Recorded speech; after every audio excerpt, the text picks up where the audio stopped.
9 Relação com o trabalho e a paixão pelo fazer. 20 páginas. Como o trabalho se tornou mais que uma ocupação, uma missão. Você deve estar se perguntando agora, com tudo isso, como ele conseguiu conciliar o emprego com o projeto? Bem, essa pergunta faz sentido, porque à primeira vista, parece impossível equilibrar duas responsabilidades tão intensas. No entanto, para mim, cada dia, cada desafio, fazia parte de um quebra-cabeça maior. O emprego, naquele momento, não era apenas uma fonte de sustento, era uma escola. Trabalhar como diretor de faculdades era parte da minha missão, algo que alimentava não só minha necessidade de mudar vidas, mas também minha fome por conhecimento. E mais do que isso, me preparava para o que estava por vir. Dirigir faculdades me permitiu entender como funciona a estrutura de uma organização grande e complexa. Eu estava aprendendo na prática como gerir uma instituição que precisava não apenas ser lucrativa, mas também impactar positivamente a vida das pessoas. Isso estava profundamente alinhado com o que o projeto deveria ser, não uma empresa, mas uma fundação. A ideia do projeto sempre foi essa: criar algo que sobrevivesse a mim, algo que tivesse raízes profundas o suficiente para continuar crescendo mesmo depois que eu não estivesse mais aqui. Uma fundação que reinvestisse seus lucros em si mesma, em sua missão, sem donos, mas com tutores dedicados a mantê-la fiel aos seus propósitos. Nesse momento da minha vida, tudo começou a fazer sentido. Os desafios, as noites mal dormidas, o esforço aparentemente sobre-humano que eu fazia diariamente, tudo estava se encaixando em um plano maior. Durante a semana, minha energia estava focada na faculdade. Lá, eu ajudava a moldar vidas, a oferecer oportunidades e a garantir que mais pessoas tivessem acesso ao conhecimento. No final de semana, eu mudava meu foco completamente para o projeto, mergulhando em suas ideias, estruturando suas bases e pensando em como torná-lo algo concreto. E claro, meu hiperfoco foi um aliado indispensável nessa jornada. Ele me permitia viver em duas realidades paralelas, dando total atenção a ambas. Durante a semana, eu era o diretor incansável, resolvendo problemas, planejando eventos e criando estratégias para atrair mais alunos. Aos finais de semana, eu me tornava o visionário, trabalhando incansavelmente para dar forma ao projeto. Meu dia começava cedo e terminava tarde, mas, para mim, não era exaustivo, porque tudo que eu fazia estava conectado ao meu propósito maior. Você já sentiu aquela sensação de estar exatamente onde deveria estar, fazendo exatamente o que deveria fazer? É algo raro, mas quando acontece, traz uma paz indescritível. Claro, havia desafios, momentos de dúvida, dias em que o cansaço parecia insuportável. Mas no fundo, eu sabia que cada passo era necessário. A cada problema resolvido na faculdade, eu adquiria ferramentas para aplicar no projeto. A cada livro que lia, uma nova ideia surgia, um novo ângulo que eu não tinha considerado antes. Naquela época, minha rotina era intensa. Eu lia uma média de 5 livros por mês, sobre os mais diversos assuntos: administração, filosofia, educação, história e até psicologia. Não havia limites para o que eu queria aprender, porque eu sabia que o projeto exigiria isso de mim. Ele não era apenas um sonho, era uma responsabilidade. Eu sentia que o universo tinha me dado uma missão e que era meu dever estar preparado para cumpri-la. Lembro-me de um final de semana específico. Eu estava em casa, cercado por papéis, rabiscando ideias e tentando conectar diferentes conceitos. O cansaço era evidente e meus olhos ardiam, minhas costas doíam de tanto ficar sentado, mas eu estava completamente imerso. Minha mente trabalhava a 1000 por hora tentando estruturar o que na época, era apenas uma ideia abstrata. Nesse momento, percebi que o trabalho na faculdade estava me dando algo que os livros não poderiam oferecer: a experiência prática de transformar ideias em ações concretas. Você já teve um momento em que percebeu que tudo pelo que passou estava te preparando para algo maior? Esse era o meu momento. A faculdade era minha incubadora, o lugar onde eu podia testar ideias, aprender com erros e observar como sistemas complexos funcionam. Mais importante ainda, era onde eu podia impactar diretamente a vida de outras pessoas. Ver alunos conseguindo bolsas, mudando suas realidades e acreditando em um futuro melhor era uma motivação constante. Isso me dava energia para continuar, mesmo nos dias mais difíceis. Mas como conciliar tudo isso sem me perder? Essa era uma pergunta que me fazia constantemente. O equilíbrio entre o trabalho e o projeto era delicado, e havia momentos em que parecia impossível dar o meu melhor em ambas as frentes. Foi aí que percebi que o segredo não estava em dividir meu tempo igualmente, mas em estar totalmente presente em cada momento. Quando estava na faculdade, eu era 100% focado no trabalho. Quando estava em casa trabalhando no projeto, minha mente estava completamente dedicada a ele. E foi nesse período que comecei a ver o projeto ganhando vida. Ele deixou de ser apenas uma ideia e começou a tomar forma. Eu sabia que o projeto precisaria ser algo muito maior do que eu, algo que impactasse a vida de milhares, talvez até milhões, de pessoas. A fundação, como eu a imaginava, não seria apenas um lugar para oferecer oportunidades. Seria um modelo, uma prova de que é possível criar um sistema onde todos ganhem. Eu queria que ela fosse uma luz em um mundo que muitas vezes parece perdido nas sombras do egoísmo e da desigualdade. Sei que pode parecer ambicioso, e talvez até idealista, pensar assim. Mas para mim não havia outra opção. Eu via a desigualdade ao meu redor todos os dias. Via talentos desperdiçados, sonhos abandonados, pessoas vivendo em condições que não permitiam que elas florescessem. E isso me doía profundamente. O projeto era minha resposta a isso, minha tentativa de criar um mundo onde mais pessoas pudessem ter as oportunidades que mereciam. Havia momentos, é claro, em que eu me perguntava se estava no caminho certo. Será que o que eu estava fazendo realmente faria a diferença? Será que eu conseguiria transformar essa ideia em algo concreto? Mas toda vez que essas dúvidas surgiam, eu lembrava do meu propósito, da energia que senti naquele dia em que voltei do outro lado. Eu sabia que não estava sozinho. Sabia que havia algo maior me guiando e que meu trabalho era apenas seguir em frente, um passo de cada vez. E assim eu seguia. A cada dia, aprendendo um pouco mais, crescendo um pouco mais, me aproximando do momento em que o projeto deixaria de ser apenas meu e se tornaria de todos. Essa jornada não foi fácil, e ainda havia muito pela frente. Mas olhando para trás, vejo que cada desafio, cada momento de dúvida, foi essencial para me trazer até aqui. E agora estou mais próximo do que nunca de ver o projeto se tornar realidade.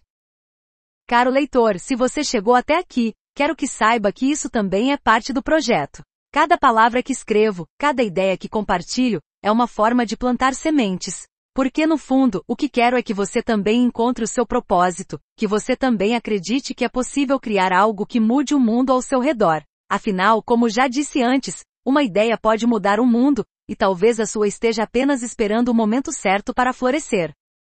Na faculdade, eu enxergava cada desafio como uma oportunidade de testar ideias que poderiam, um dia, servir como base para o projeto que crescia em minha mente. Era como um laboratório vivo, onde eu experimentava conceitos e estratégias, adaptando-os às realidades de cada situação. Um dos maiores aprendizados dessa fase foi descobrir como criar um sistema em que todos ganham, um ciclo sustentável que beneficiaria todas as partes envolvidas. Vou compartilhar com você um exemplo marcante, uma ideia que nasceu ali e que até hoje ressoa em meu trabalho. Havia um hospital público na cidade que enfrentava uma grande dificuldade. Eles precisavam de verba para abrir uma nova ala, algo crucial para atender a demanda crescente da população local. No entanto, os recursos eram escassos. Como eu trabalhava para uma instituição privada, não havia como simplesmente destinar dinheiro para essa causa. Empresas privadas, como você deve imaginar, normalmente não fazem doações sem que haja algo em troca. Eu sabia que ajudar o hospital seria um grande desafio, mas também enxergava uma oportunidade de fazer a diferença e aprender com isso. Passei dias pensando em como resolver esse problema. Minha mente trabalhava como um quebra-cabeça, juntando peças que ainda pareciam desconexas. Na faculdade, tínhamos um curso de gastronomia com muitos alunos talentosos e professores extremamente dedicados. Foi então que surgiu uma ideia. Por que não unir esses recursos disponíveis a um evento que pudesse arrecadar fundos para o hospital? A proposta era simples na teoria, mas complexa na execução. Decidi organizar um jantar beneficente, onde os alunos do curso de gastronomia, sob a supervisão de seus professores, preparariam um menu especial para empresários da região. O evento serviria como uma aula prática para os estudantes, um meio de aprendizado real que não apenas os beneficiaria academicamente, mas também os conectaria com um propósito maior. O dinheiro arrecadado com a venda dos convites seria integralmente destinado à construção da nova ala do hospital. Mas, como você pode imaginar, havia vários obstáculos. Para começar, não tínhamos orçamento para comprar os insumos necessários para o jantar. Eu tinha a força de trabalho, os alunos e professores, mas faltavam os ingredientes e o local apropriado para realizar o evento. Mesmo assim, decidi seguir em frente com a ideia. A primeira coisa que fiz foi criar visibilidade para o jantar. Anunciei o evento com grande entusiasmo, gerando curiosidade e expectativa na comunidade. As pessoas começaram a falar sobre o jantar beneficente, e isso gerou uma repercussão inicial que eu poderia aproveitar. Com essa visibilidade em mãos, comecei a abordar fornecedores de alimentos. Visitava cada um deles, explicando o propósito do evento e oferecendo publicidade em troca de doações. Propus que suas marcas fossem destacadas no jantar, associando seus nomes a uma causa nobre e, ao mesmo tempo, garantindo exposição para seus produtos. Foi um trabalho árduo, feito de conversa em conversa, mas aos poucos comecei a obter resultados. Consegui os insumos necessários para o jantar, ingredientes de qualidade que os alunos poderiam transformar em uma experiência gastronômica memorável. O próximo passo foi abordar os empresários da região. Eu sabia que só o jantar em si não seria suficiente para atrair um público influente. Por isso, ofereci mais do que apenas uma refeição. Ofereci a chance de fazer parte de algo significativo, uma oportunidade de contribuir para o bem-estar da comunidade e, ao mesmo tempo, aparecer na mídia local como um apoiador da causa. Cada empresário que comprava um convite sabia que sua contribuição faria a diferença e ainda ajudaria a reforçar sua imagem pública. Quando o dia do jantar chegou, o ambiente estava carregado de energia positiva. Os alunos estavam empolgados, dando o melhor de si na cozinha e na organização do evento. Os professores supervisionavam com orgulho, vendo seus pupilos colocarem em prática tudo o que haviam aprendido. Os empresários chegaram em grande número, curiosos e animados para participar de algo que já havia se tornado um marco na cidade. Tudo estava impecável: a comida, o serviço, a apresentação.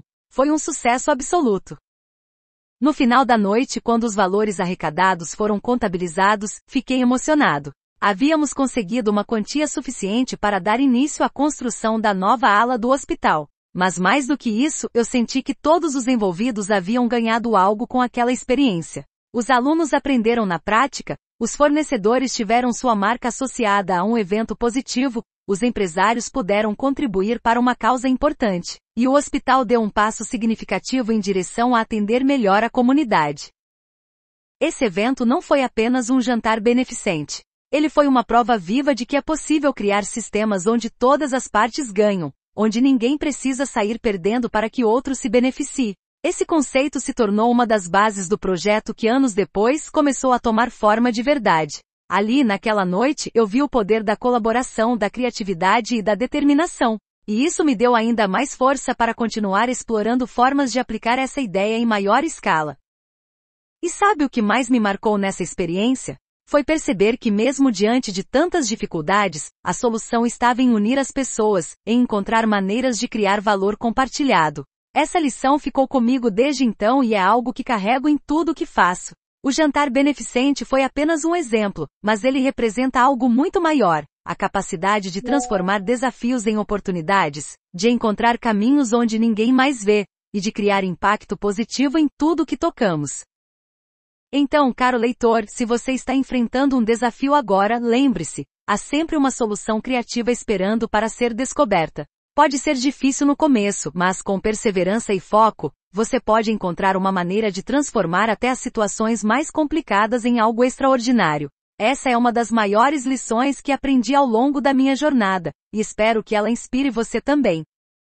Para que você consiga entender como uma ideia muda o mundo, deixe-me levar você de volta a esse jantar beneficente. Naquele momento parecia apenas um evento com um objetivo simples: arrecadar fundos para abrir uma nova ala do hospital da cidade. Mas o impacto que ele gerou foi muito maior do que qualquer um de nós poderia imaginar. O jantar foi planejado nos mínimos detalhes, com uma equipe composta pelos alunos de gastronomia da faculdade, que estavam ansiosos para mostrar seu talento e aprender na prática. Havia ali uma energia vibrante, um propósito compartilhado que nos unia.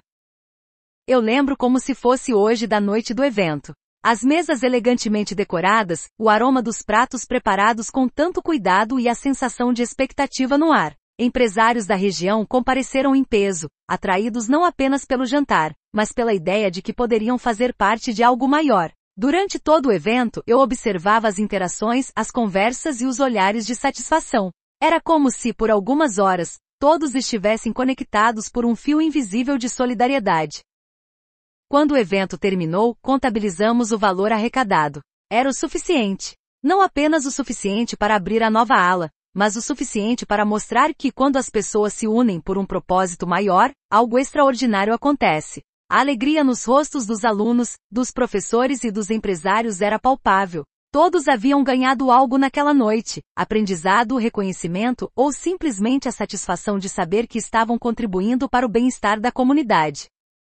Agora, avance comigo no tempo. Um ano depois, essa nova ala do hospital, que parecia apenas mais um espaço a ser ocupado, se tornou um local crucial durante a pandemia de Covid-19. Era ali que pessoas gravemente doentes eram tratadas, onde vidas eram salvas diariamente. Você consegue imaginar quantas pessoas tiveram a chance de viver, de abraçar seus entes queridos novamente, graças a uma ideia que começou naquela noite? Esse é o poder de uma ideia. Ela pode parecer pequena, insignificante até no início. Mas com o tempo ela cresce, se transforma, impacta vidas de maneiras que nem conseguimos prever. Pense nisso, uma ideia alimentada pelo esforço coletivo, pela solidariedade, se torna um efeito multiplicador. Cada vida salva naquela ala é um reflexo do que foi plantado naquele jantar. Cada sorriso, cada recuperação, é uma prova de que o que fazemos hoje ecoa no futuro. E aqui, caro leitor, está a lição que quero compartilhar com você. Cada um de nós tem o poder de mudar o mundo ao nosso redor. Não precisamos começar com algo grandioso. Uma ideia simples, um gesto de bondade, um momento de coragem pode ser o ponto de partida. Você já pensou no impacto que suas ações podem ter? Já imaginou como uma decisão aparentemente pequena pode desencadear uma série de eventos que mudam vidas? Enquanto escrevo isso, sinto uma profunda gratidão por ter seguido meu instinto naquela época. Por ter insistido, mesmo quando parecia difícil, mesmo quando os recursos eram escassos e as dificuldades pareciam insuperáveis. O propósito é o que nos guia. E quando vivemos com propósito, não apenas transformamos o mundo ao nosso redor, mas também nos transformamos no processo. Pense em sua própria vida. Existe algo que você sempre quis fazer, mas nunca teve coragem? Um sonho guardado, uma ideia que nunca foi colocada em prática? Talvez este seja o momento de começar. Talvez você possa ser o próximo a iniciar um efeito multiplicador, a criar algo que transcenda você e toque a vida de outros. É assim que deixamos nossa marca no mundo, não com grandes discursos ou gestos heróicos, mas com pequenas ações que crescem, se multiplicam e alcançam lugares que nunca imaginamos. Quando olho para trás, vejo que o jantar beneficente foi mais do que um evento. Foi uma demonstração do que podemos alcançar quando trabalhamos juntos, quando acreditamos em algo maior do que nós mesmos. Foi uma prova de que o propósito transforma não apenas quem somos, mas também o que fazemos. E essa transformação, caro leitor, é o que dá sentido à vida. Aquele jantar me ensinou algo que carrego comigo até hoje. A vida não é sobre o que acumulamos, mas sobre o que compartilhamos. Não é sobre o quanto ganhamos, mas sobre o quanto contribuímos para o bem-estar dos outros. Cada pequeno gesto, cada esforço, cada ideia é um passo em direção a um mundo melhor. E agora, enquanto você lê isso, espero que sinta essa conexão, essa energia que me moveu naquele momento e que ainda me move hoje. Espero que você veja que tudo é possível, que cada um de nós tem dentro de si o poder de criar algo incrível. Porque no final das contas, não importa onde começamos ou quantos obstáculos enfrentamos. O que importa é o impacto que deixamos, as vidas que tocamos e a diferença que fazemos. Então, o que você está esperando? Qual é a ideia que está guardada dentro de você, esperando para ser realizada? Qual é o propósito que pode transformar sua vida e a vida de outros? Talvez este seja o momento de agir, de dar o primeiro passo, de iniciar algo que no futuro será lembrado como o começo de algo extraordinário. Eu espero que esta história inspire você tanto quanto me inspirou vivê-la. E espero que ao terminar de ler este livro, você encontre seu próprio propósito, sua própria ideia, e se torne um agente de mudança no mundo, porque no final, é isso que todos somos, sementes de algo maior, esperando para florescer. Parte 4. Construindo conexões e o futuro. Relações humanas e autoconhecimento 25 páginas. O impacto das conexões interpessoais e o equilíbrio entre ser fiel a si mesmo e se abrir ao outro.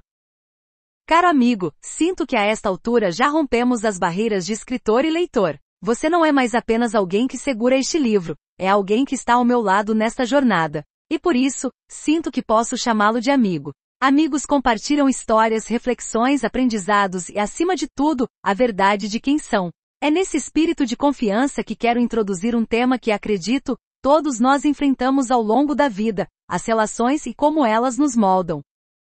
Relações humanas são como espelhos. Elas nos refletem, às vezes de formas belas, outras vezes de formas desconfortáveis. O que seria de nós sem esses reflexos? Sem a chance de nos ver pelos olhos de outro, de perceber nossas forças, fraquezas e nuances. As relações são a ponte entre quem somos e quem podemos nos tornar. Mas como toda ponte, elas exigem equilíbrio. O desafio está em cruzá-las sem perder o que há de mais essencial em nós, mas ao mesmo tempo com a abertura necessária para receber o que o outro tem a oferecer. Você já se sentiu dividido entre ser fiel a si mesmo e se adaptar ao outro? Eu já. Durante muitos momentos da minha vida, enfrentei essa dualidade. Havia a vontade de preservar minha essência, minha autenticidade, mas também a necessidade de ser compreendido, aceito e amado. E caro amigo, vou ser honesto, nem sempre consegui equilibrar isso. Às vezes me perdi, tentando agradar demais. Outras fui rígido e incapaz de ceder, e perdi conexões importantes. Relações são como danças. Cada pessoa tem seu ritmo, seus passos únicos. No início, pode parecer que estamos pisando nos pés uns dos outros. Mas com o tempo, com paciência e dedicação, os movimentos se alinham. A música toca e a dança flui. No entanto, essa harmonia exige esforço, exige vulnerabilidade. E vulnerabilidade, como você bem sabe, não é fácil. Quando nos abrimos ao outro, estamos nos expondo. Estamos deixando que alguém veja além das nossas máscaras, dos nossos personagens cuidadosamente construídos. É um ato de coragem, porque há sempre o risco de sermos rejeitados, de não sermos compreendidos. Mas ao mesmo tempo é um ato de conexão profunda. Porque quando nos mostramos de verdade, damos ao outro a oportunidade de nos amar pelo que somos, e não pelo que aparentamos ser.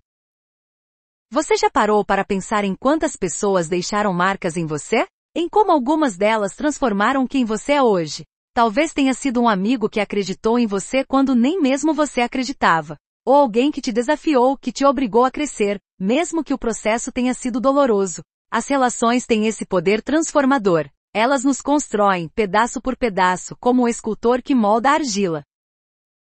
Mas há algo importante que aprendi ao longo da vida. Não podemos esperar que o outro nos complete. Isso seria um fardo injusto para qualquer pessoa carregar. O outro pode nos complementar, nos inspirar, mas nunca nos completar. O que nos completa vem de dentro, vem da nossa relação conosco mesmos. E essa é talvez a relação mais difícil de todas. Ao longo dos anos, percebi que as relações mais saudáveis são aquelas em que ambos permanecem inteiros. Não é sobre perder-se no outro, mas sobre encontrar um espaço onde ambos possam crescer juntos. É sobre criar um equilíbrio entre o eu e o nós. E esse equilíbrio, caro amigo, não é uma tarefa simples. Mas é uma tarefa necessária, porque é nele que encontramos a verdadeira conexão.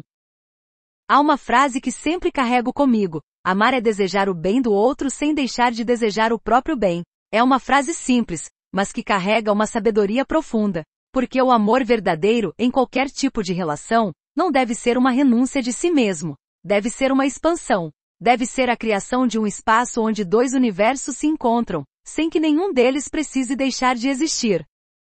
Ao longo deste livro, você já viu como minha mente funciona, como minhas experiências moldaram quem eu sou. E agora quero compartilhar como as relações, essas conexões tão humanas e ao mesmo tempo tão complexas, desempenharam um papel crucial na minha jornada. Quero que você veja, através dos meus olhos, como as pessoas que cruzaram meu caminho me ajudaram a crescer, a aprender e a evoluir. Algumas foram faróis, iluminando meu caminho em momentos de escuridão. Outras foram tempestades, desafiando-me a encontrar minha força interior. Mas antes de entrarmos nos detalhes dessas histórias, quero que você reflita sobre algo. O que as relações significam para você? Quem são as pessoas que deixaram marcas em sua vida? E mais importante, como essas marcas moldaram quem você é hoje? Pense nisso enquanto seguimos juntos nesta jornada. Porque, caro amigo, ao compreender o impacto das relações em minha vida, talvez você também possa enxergar o impacto delas na sua. Afinal, a vida é feita de conexões. E é através delas que encontramos nosso propósito, nosso sentido, nossa humanidade. Então, vamos juntos explorar esse tema tão essencial. Vamos entender como, mesmo nas relações mais desafiadoras, podemos encontrar crescimento e transformação. E acima de tudo, como podemos manter nosso equilíbrio, sendo fiéis a nós mesmos enquanto nos abrimos ao outro. Está pronto para essa próxima etapa? Eu estou. e mal posso esperar para compartilhá-la com você. Ao longo da minha história até este momento eu amei poucas pessoas. Sempre fui irredutível quanto ao que queria fazer e sobre quem eu era. Isso, de certa forma, criou uma barreira quase intransponível. Não era fácil para alguém romper as camadas que eu havia erguido ao meu redor, talvez como uma forma de autoproteção. Mas, sempre que alguém conseguia ultrapassar essa fortaleza, eu sentia o mundo ao meu redor mudar. Amar, para mim, sempre foi um terreno complexo. Não era o simples ato de gostar de alguém, mas uma imersão completa. E essa imersão sempre trouxe consigo o desafio de não me perder no processo.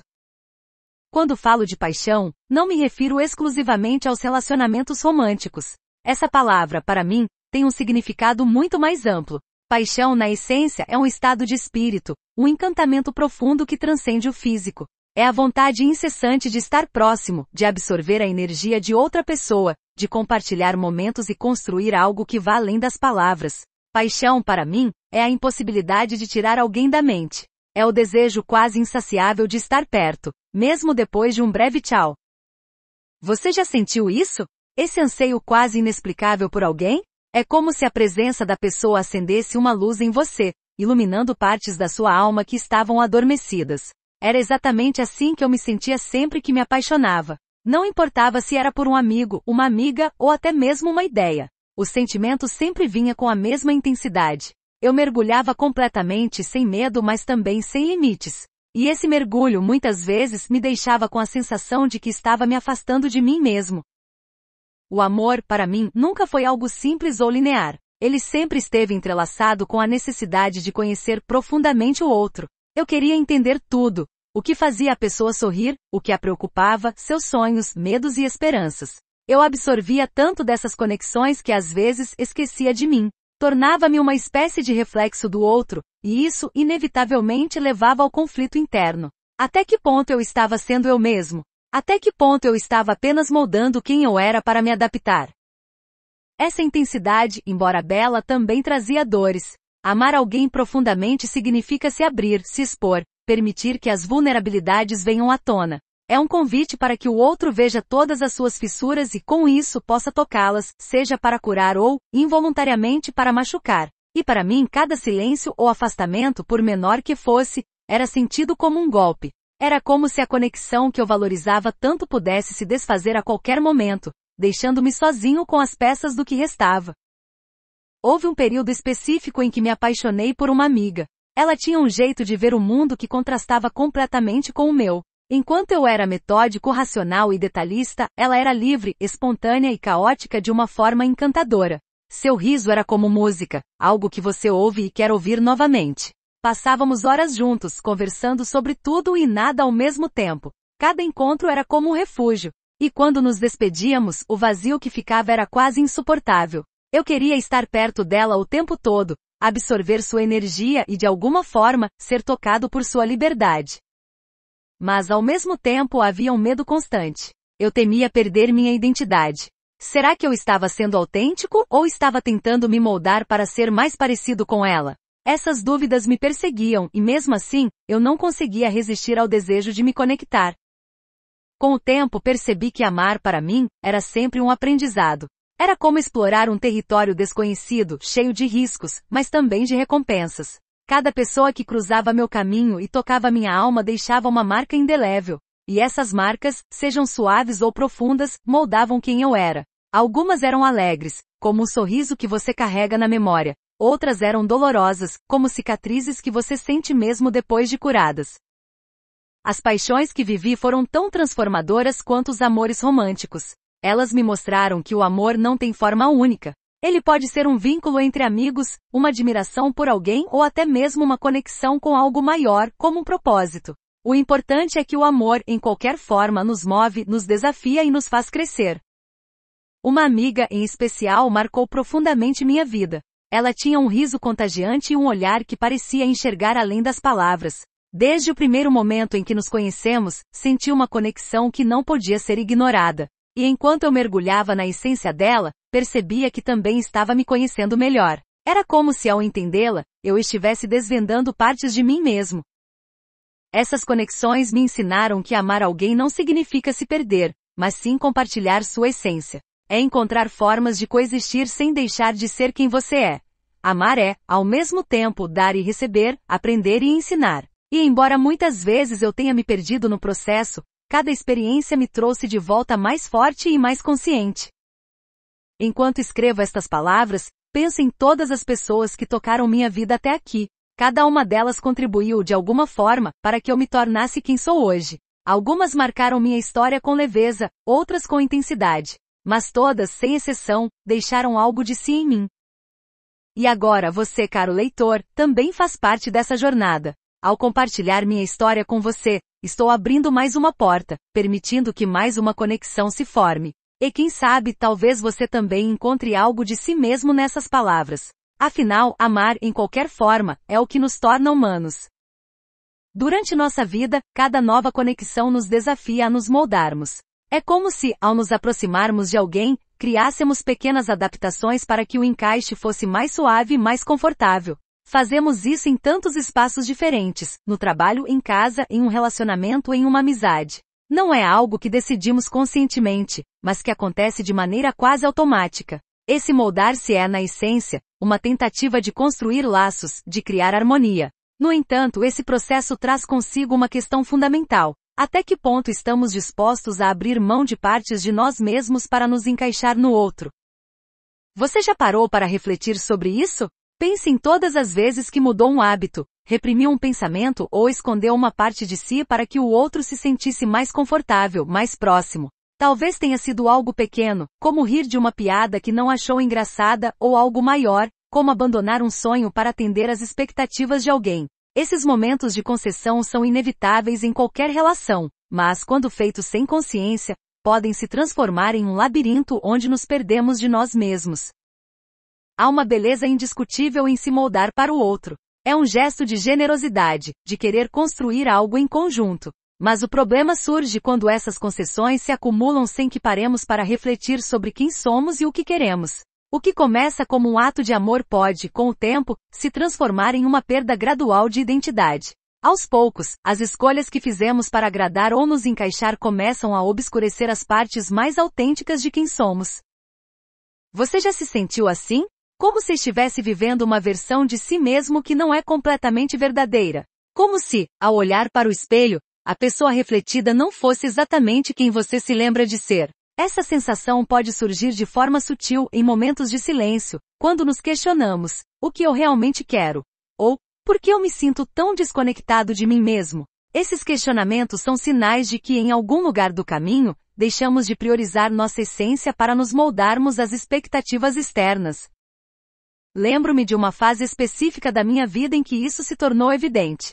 Cada nova conexão, seja no trabalho, em amizades ou em relacionamentos, trazia consigo a necessidade de ajustes. No início, esses ajustes pareciam naturais, até mesmo necessários. Eu pensava, se essa pessoa é importante para mim, é claro que vou mudar um pouco para que nossa relação funcione melhor. E de fato, em muitos casos, essas mudanças trouxeram benefícios. Aprendi a ouvir mais, a ser mais paciente, a enxergar o mundo de perspectivas diferentes. Mas também houve momentos em que me perguntei se ao me moldar tanto, não estava deixando partes essenciais de mim para trás.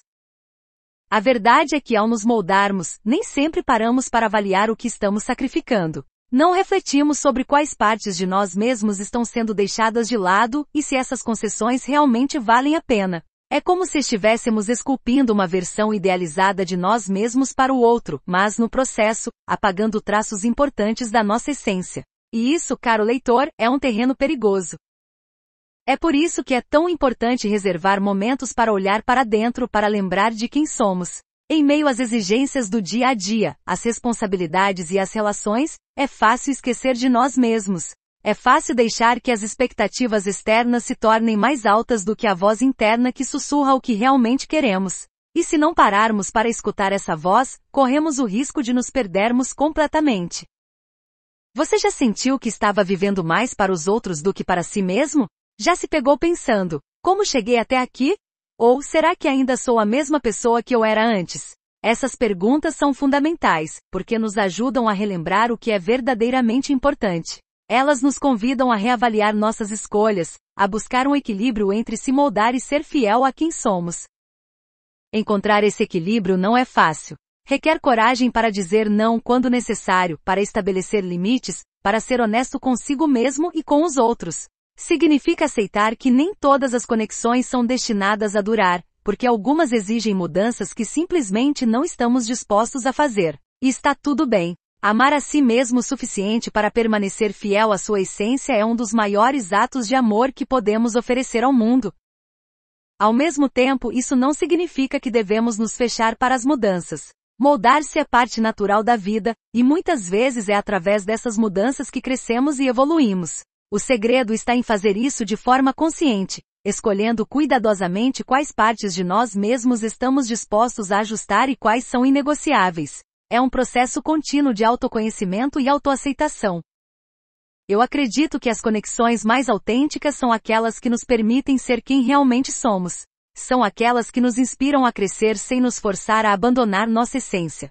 E essas conexões começam com a relação mais importante de todas, a que temos conosco. Se não nos conhecemos profundamente, como podemos esperar que os outros nos conheçam? Se não nos amamos pelo que somos, como podemos esperar que os outros o façam? Então, caro leitor, eu te convido a refletir sobre as suas próprias conexões. Quais moldaram você de forma positiva? Quais talvez tenham exigido mais do que você estava disposto a dar? E acima de tudo, como você pode honrar quem você é enquanto constrói essas conexões? Porque no final das contas, amar e ser amado começa com a coragem de ser autêntico. Você já parou para pensar no poder que existe em uma palavra tão curta, mas tão definitiva? Não. É uma palavra que muitas vezes hesitamos em dizer, mas que carrega em si a capacidade de preservar nossa essência e proteger nossa paz. No entanto, aprendemos desde cedo que dizer não pode ser visto como rude, como falta de consideração. Nos ensinam a agradar, a ceder, a evitar conflitos. Mas poucas coisas são tão importantes para o amor próprio quanto a capacidade de dizer não, quando realmente queremos dizer não. Deixe-me compartilhar algo que demorei anos para entender e mais ainda para praticar. Nunca diga sim quando quiser dizer não. Parece simples, certo? Mas na prática, é um dos maiores desafios que enfrentamos. A razão é que quando dizemos sim para algo que no fundo, sabemos que deveria ser um não, estamos nos afastando de nós mesmos. Estamos colocando as necessidades e expectativas dos outros acima da nossa verdade. E o preço disso, caro amigo, é alto. Quando você diz sim para algo que deveria ser um não, todo o peso desse sim recai sobre você. Você carrega a frustração de ter ido contra a sua vontade. E isso se manifesta de várias maneiras. Talvez você se sinta cansado, irritado ou desmotivado. Talvez você perceba que não consegue entregar o melhor de si naquela tarefa, naquela relação, naquele compromisso. E sabe o que é mais injusto? Não só você sofre, mas também as pessoas ao seu redor. Porque quando fazemos algo contra a nossa vontade, raramente conseguimos fazê-lo com excelência ou com coração. Eu sei, porque já estive lá. Por anos, eu disse sim quando deveria ter dito não. Disse sim para compromissos que sugavam minha energia, para relações que não me faziam bem, para trabalhos que não alinhavam com meus valores. Cada um desses sims era uma traição a mim mesmo, uma forma de dizer, suas necessidades não importam tanto assim. E toda vez que eu fazia isso, o peso do descontentamento crescia. No começo parecia algo pequeno, fácil de ignorar. Mas com o tempo esses pequenos descuidos se acumulavam, até que um dia eu percebia que estava vivendo uma vida que não parecia minha. Você já sentiu isso? Como se estivesse no piloto automático, dizendo sim para tudo e todos, mas esquecendo de dizer sim para si mesmo. É um ciclo perigoso, mas, felizmente, há uma saída. E essa saída começa com uma decisão simples, mas poderosa: priorizar sua verdade. Aprender a dizer não é um exercício de amor próprio, um ato de coragem que exige prática, mas que transforma tudo. Dizer não, no entanto, não significa ser egoísta ou insensível. Pelo contrário, é uma forma de se conectar com sua essência e oferecer o melhor de si para o mundo.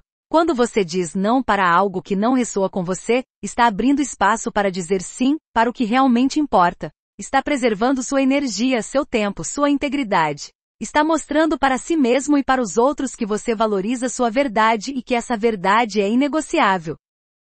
Mas vamos falar sobre a prática disso, porque na teoria tudo parece mais fácil. Como você pode começar a dizer não sem sentir culpa, sem se preocupar com o que os outros vão pensar? Minha dica é esta: para todo sim que não for óbvio, diga não. Vou repetir: para todo sim que não for óbvio, diga não. Se você precisar pensar demais, se sentir aquela hesitação no peito, se perceber que está buscando justificativas para aceitar, é porque provavelmente deveria ser um não.